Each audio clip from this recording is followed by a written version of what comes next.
अस्सलाम वालेकुम, मैं फ़िज़ान अली हाज़िर हूँ आज एक नई वीडियो के साथ। स्टूडेंट्स, आज की ये हमारी वीडियो है CS 504 सॉफ्टवेयर इंजीनियरिंग 1 है। इसकी GDB ओपन है, GDB नंबर 2 है। इसकी पहली जो GDB आपको आई थी वो नॉन ग्रेडिट हो गई है। उसको आप सबमिट करें या ना करवाएं उससे कोई फ़र्क नहीं पड़ेगा। तो आप ये न्यू जो GDB आई है इसको हम देखते हैं। टोटल इसके 5 मार्क्स हैं और लास्ट डेट इसकी 17 है। मोबाइल एप्लीकेशन डेवलपमेंट है इसका जो टॉपिक है, इसमें हमने देखना है कि कैसे सॉल्व करना है। 17 इसकी लास्ट डेट है। तो ये सिनेरियो आपके सामने दिया गया है कि सिनेरियो आप पढ़ेंगे तो मोबाइल ऐप डेवलपमेंट प्रोजेक्ट है ये इन्होंने बताया है कि आप एक सॉफ्टवेयर डेवलपमेंट टीम का हिस्सा हैं, जिसमें आपको एक क्लाइंट कहता है कि आपने एक क्या कहना है एप्लीकेशन जो ऐप है वो डेवलप करना है, लेकिन वो इसकी रिक्वायरमेंट के बारे में वो कोई ख़ास उसमें कॉन्फिडेंस नहीं है। वो इसके बारे में कुछ ख़ास नहीं जानता कि किस तरह वो होगा और क्या उसकी रिक्वायरमेंट हो सकती हैं। तो इसमें कहते हैं कि बजट का भी कोई इशू नहीं है और टाइम का कोई इशू नहीं है, ठीक है। लेकिन जो सबसे ज़्यादा प्रॉब्लम आ रही है वो अनसर्टेनिटी है कि गैर यकीनी है टीम को, और जो क्लाइंट है उसको भी, जो आपका कस्टमर है उसको भी गैर यकीनी है ऐप के बारे में। तो इसमें उन्होंने बताया कि प्रोटोटाइपिंग जो होती है वो अप्रोच इसमें यूज़ करेंगे या नहीं। तो आपने इसको बताना है कि आप यूज़ करेंगे या नहीं। इसमें भी सेम वो लास्ट जो GDB आई थी उस तरह का ही है। इन्होंने बता दिया कि आप चूज़ करेंगे, येस करेंगे या नो करेंगे। फिर आपने इसको रीज़न्स बतानी है कि क्यों आप चूज़ कर रहे हैं, एक या 2 रीज़न बतानी है। 3 लाइंस का आपने लिखना है आंसर, और GDB में ही पोस्ट नहीं होगा, ये GDB में जाके आपने लिखना है, टाइप करना है। 2 या 3 लाइंस का आपने लिखना है। तो आपके साथ मैं इसकी डिटेल शेयर कर रहा हूँ क्या क्या आपने लिखना है। आपने अपने वर्ड्स में लिखना है, कॉपी पेस्ट नहीं आपने करना कुछ भी। तो स्टूडेंट, आपने चूज़ करना है यस, जो प्रोटोटाइपिंग है वो हमें चूज़ करनी चाहिए, वो हमें यूज़ करनी चाहिए। इससे फ़ायदा क्या होगा कि जो डेवलपमेंट है, जो बेसिक डेवलपमेंट होगी, इसकी जो बेसिक फ़ीचर्स होंगे, जो बेसिक एप्लीकेशन के अंदर जो इसके सिस्टम्स होंगे, सॉफ्टवेयर वगैरह होंगे, वो उसका हमें पता चल जाएगा। हम ना अपने क्लाइंट को एक मॉडल कह लें कि जीता जागता जो मॉडल है वो उसको दिखा सकते हैं, वो उसको बताएँगे कैसे काम करता है।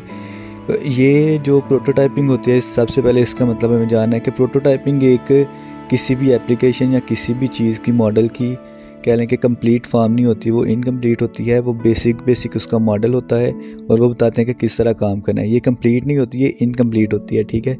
तो इस तरह हमें पता चल जाएगा डेवलपमेंट में क्या क्या चीज़ें यूज़ होंगी, रिक्वायरमेंट्स का पता चल जाएगा क्या क्या चीज़ें हमें रिक्वायर्ड हैं, किस तरह होंगी, ठीक है। ये डेवलपमेंट होगी, इटरेटिव डेवलपमेंट होगी, ठीक है। इससे फीडबैक का पता चल जाएगा, क्या फीडबैक आ रहा है, इस तरह की चीज़ें इससे हमें पता चल जाएगा। उसके बाद आ जाएगा विजुअलाइजेशन ऑफ कॉन्सेप्ट है। विजुअलाइज जब हम देखेंगे टेंजिबल, उसको बना के देखेंगे, एप्लीकेशन जो हमारा होगा सॉफ्टवेयर, हम उसको बनाएंगे एप्लीकेशन को, तो हमें पता चल जाएगा कि इसमें और क्या क्या चीज़ों की ज़रूरत है, और हम अपने क्लाइंट के साथ वो डिस्कस कर सकेंगे, जिससे अनसर्टेनिटी का जो अनासर एलिमेंट्स हैं वो ख़त्म हो जाएंगे। इससे काफ़ी ज़्यादा हेल्प होगी। उसके बाद रिड्यूस मिसअंडरस्टैंडिंग होगी। अंडरस्टैंडिंग जो हमें एप्लीकेशन के बारे में होगी वो होगी, और एप्लीकेशन का जो डेवलपिंग प्रोसेस है वो अच्छे से होगा। उसके बाद जो रिस्क है वो कम होगा, कि इसके फेलियर जो रिस्क हैं वो बहुत ज़्यादा कम हो जाएंगे, ठीक है। उसके बाद हमारा जो क्लाइंट होगा, जो कस्टमर होगा, उसकी इन्वॉल्वमेंट हमें मिलेगी। उसके साथ हम डिस्कस करेंगे चीज़ें, कुछ चीज़ें वो हमें बताएगा, कुछ वो अपने फीडबैक देगा, कुछ हम उसके साथ चीज़ें डिस्कस करेंगे। तो इम्प्रूवमेंट आएगी सॉफ्टवेयर में जो हम एप्लीकेशन बना रहे हैं, तो क्लाइंट की इन्वॉल्वमेंट आ जाएगी। उसके बाद फ्लेक्सिबिलिटी इन रिक्वायरमेंट आ जाएगी, कि रिक्वायरमेंट जब हम बात करेंगे, कुछ बहुत सारी चीज़ें ऐसी होंगी जो कि नहीं चाहिए होंगी उस एप्लीकेशन में, तो उनको एलिमिनेट किया जा सकता है। इस तरह आपने 2-3 रीज़न उसको अपने वर्ड्स में बतानी है, 2 या 3 लाइन्स आपने लिखनी है, और आपने LMS पे ही जाके उसको टाइप करना है। आपने हेडिंग्स की फॉर्म में नहीं लिखना है, आपने सीधा ही उसको लिखना है।